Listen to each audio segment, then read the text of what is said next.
Hello, this is Frank, and we're now moving on to the F-License Ontario practice test. This test is designed for drivers who need to operate ambulances and small buses with up to 24 passenger seats in Ontario. It covers essential knowledge about vehicle operation, safety procedures, passenger management, and emergency response protocols. Let's get straight into the questions. What vehicles are you permitted to drive with an Ontario Class F license? You can drive an ambulance and a small bus with a maximum of 24 passenger seats. This license class is specifically designed for emergency medical services and small passenger vehicle operations, giving you the proper authorization for these specialized vehicles. Moving on. To operate a vehicle equipped with air brakes, you must hold a Z endorsement on your license. This endorsement shows you've completed the required training to safely operate vehicles with air brake systems, which require different skills than standard hydraulic brakes. Next question. Before driving an ambulance, you must ensure oxygen cylinders are secured, protected from damage, and valves closed when not in use. Proper oxygen cylinder management is critical for safety, as unsecured cylinders can become dangerous projectiles and open valves can create fire hazards. Let's continue. When responding to an emergency through a red light, you must come to a full stop and proceed only when safe. Even with lights and sirens activated, emergency drivers must ensure the intersection is clear before proceeding, as not all drivers may hear or see the emergency vehicle. Time for the next question. Use of red lights and siren allows an emergency driver to request the right-of-way but still drive with due regard for safety. Emergency equipment doesn't grant absolute right-of-way. It's a request for other drivers to yield while you maintain responsibility for safe operation. Next up. During a pre-trip inspection of a bus, you should check emergency exits, door operation, seats, mirrors, and safety equipment. A thorough pre-trip inspection ensures all safety systems are functioning properly before transporting passengers. Let's see what's next. When loading passengers at the curb, you should stop close to the curb, set parking brake, and use four-way flashers as needed. This procedure ensures passenger safety during boarding and alerts other drivers to your stopped position. Here's another one. When approaching a railway crossing in a bus, you should slow, look and listen, be prepared to stop, and do not shift while on the tracks. These precautions prevent stalling on the tracks and ensure you can identify approaching trains even if warning systems fail. Continuing on. If a wheelchair user is boarding a small bus, you must deploy lift or ramp, set brake and interlock, secure chair at 4 points, and attach occupant restraints. Proper securement prevents the wheelchair from moving during transit and protects the passenger in case of sudden stops or collisions. Moving on. Hydroplaning is more likely when speed is too high on wet pavement. When water builds up between your tires and the road surface, you lose traction and steering control, making speed reduction essential in wet conditions. Next question. When backing a bus, you should avoid backing if possible, use a guide, and back slowly with hazard lights. Backing large vehicles creates significant blind spots, so these precautions help prevent collisions with pedestrians, vehicles, or objects. Let's continue. Fueling procedures for passenger vehicles require engine off, no smoking, and no fueling with passengers on board. These safety measures prevent fire hazards and protect passengers from potential fuel vapors or spills. Time for the next question. Before moving a vehicle with ABS, you should know that normal braking applies and use firm, steady pedal pressure in an emergency. ABS prevents wheel lockup automatically, so pumping the brakes would actually reduce its effectiveness. Next up, at night in fog, you should drive with low beam headlights and reduced speed. High beams reflect off fog particles and create glare that reduces visibility, while lower speeds give you more time to react to hazards. Let's see what's next. On slippery roads, you should use an engine retarder only if traction is good, otherwise avoid using it. Engine retarders can cause drive wheels to lock on slippery surfaces, leading to loss of control. Here's another one. Before leaving a stop, you should check mirrors, signal, check blind spot, and recheck mirrors. This systematic approach ensures you're aware of all traffic around your vehicle before entering the traffic flow. Continuing on. If the door interlock or door warning shows open, do not move until the door is closed and the warning clears. Moving with an open door risks passenger injury and is a serious safety violation. Moving on. When a passenger becomes disruptive, you should stop in a safe place and follow company policy for managing the situation. Pulling over safely allows you to address the issue without dividing your attention from driving. Next question. If you suspect a tire is underinflated during inspection, you should not move the vehicle until pressure is corrected. Underinflated tires can cause blowouts, poor handling, and increased stopping distances. Let's continue. When approaching a school bus with red lights flashing, you must stop and do not proceed until the lights stop. This law protects children who may be crossing the road to or from the school bus. Time for the next question. Before using a fire extinguisher on a bus, you should call for help, evacuate passengers, and use it only if the fire is small and safe to fight.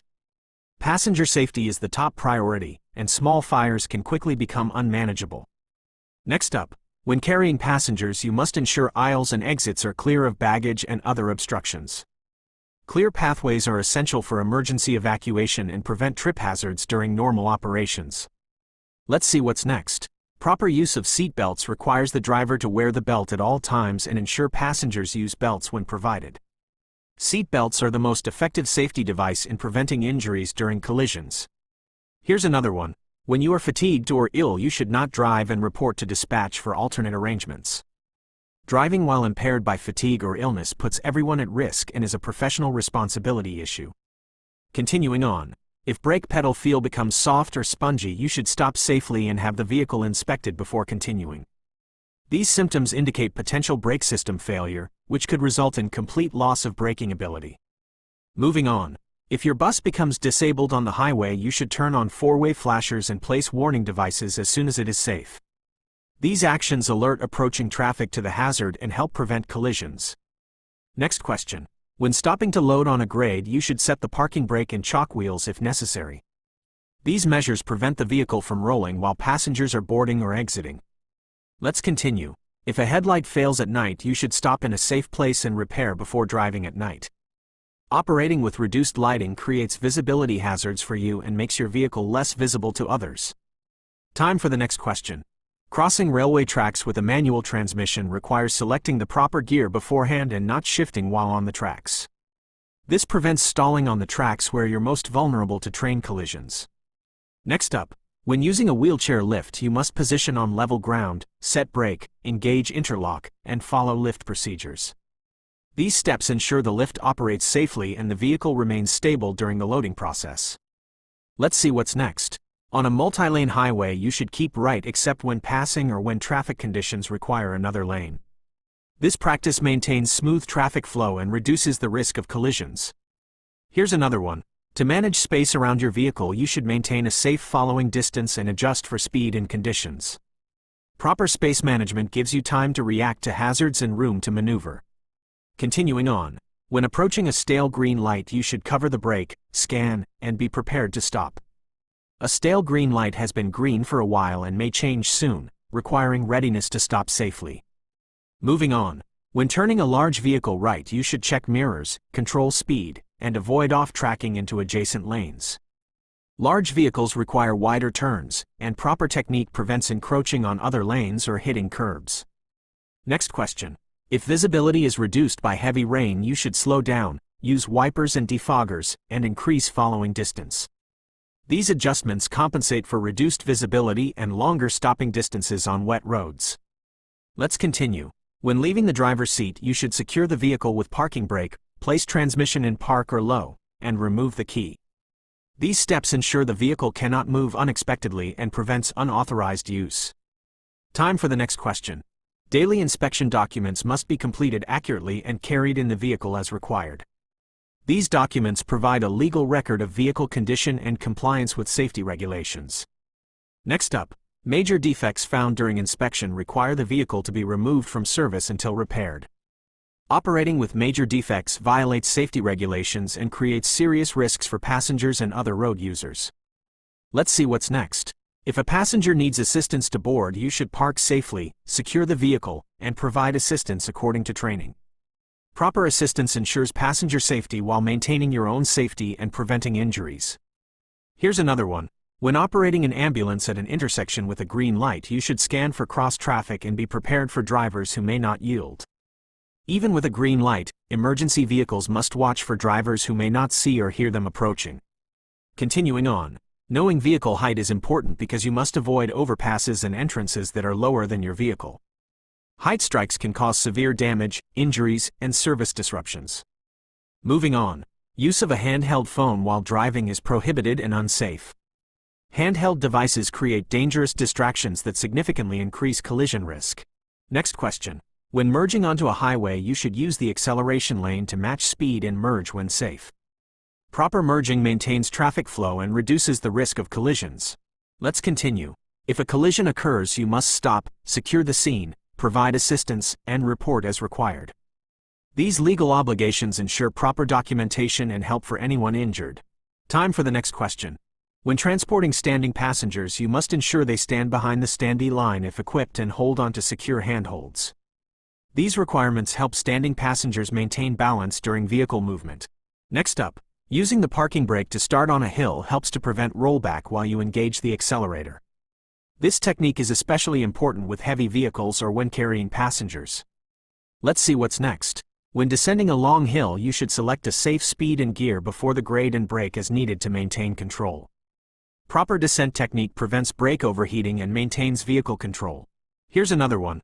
If mirrors become covered with snow or ice, you should clear them completely before moving. Clear mirrors are essential for monitoring traffic and blind spots around your large vehicle. Continuing on. Before moving an ambulance with a patient on a stretcher, you must lock the stretcher into its mounts and fasten all belts. Proper stretcher securement prevents patient injury during transport, especially during emergency response. Moving on. When approaching an uncontrolled pedestrian crossing, you should slow and yield to pedestrians in or about to enter the crosswalk. Pedestrians have the right of way at crosswalks, and large vehicles need extra stopping distance. Next question.